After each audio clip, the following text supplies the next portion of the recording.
Sami Msiri. Kuna watu wanaondoka, lakini hawaondoki kwenye mioyo yetu. Huu ni wako bro. Bro, bado nakuona kwenye ndoto zangu. Bro, bado nasikia sauti yako. Uliondoka mapema, lakini kufa kwenye moyo wangu. Nitaishi kutimiza ndoto tulizowahi kuzungumza. Bro, pumzika kwa amani, mimi bado nipo vitani.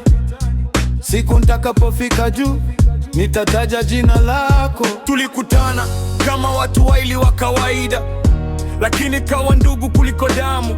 Wengine waliona ulemavu wako, mimi niliona moyo uliojaa matumaini. Tulikaa mbele ya kompyuta tukichora kesho, tukiamini ICT ingetubadilisha maisha. Tulicheka, tukapanga biashara kubwa, tukujua muda ulikuwa unaandika ukurasa mwingine. Printer iliposimama ndoto zikaanza kuyumba, lakini hukuwahi kuniambia tuache kupambana. Ulisema bro, ipo siku tutafika. Mpaka leo hayo maneno ndiyo yananisukuma.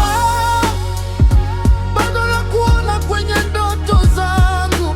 Bro, bado nasikia sauti yako. Uliondoka mapema, lakini ukufa kwenye moyo wangu.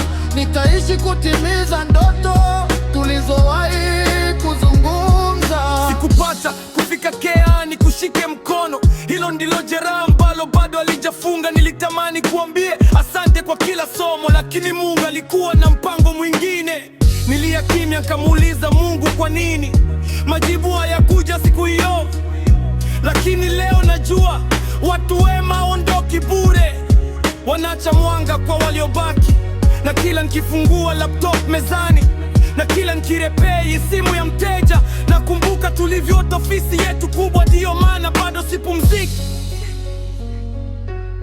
Kama unaweza kuniona kutoka mbinguni, tabasamu bro, kwa sababu bado napigana na bado sijasahau ahadi yetu.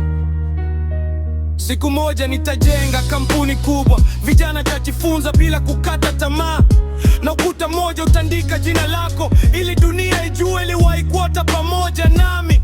Sitaacha kwa sababu umeondoka, nitazidisha juhudi kwa sababu uliniamini. Hii si mwisho wa hadithi yetu, ni mimi kuendelea pale ulipoishia. Kwa hiyo pumzika salama bro, mimi nitaendelea na safari, na nitakapofika kileleni tutakuwa tumeshinda wote wawili. Jina lako litaishi ndani yangu, ndoto zetu hazijafa. Mungu alikuita nyumbani, lakini alinipa jukumu la kuendelea. Pumzika kwa amani,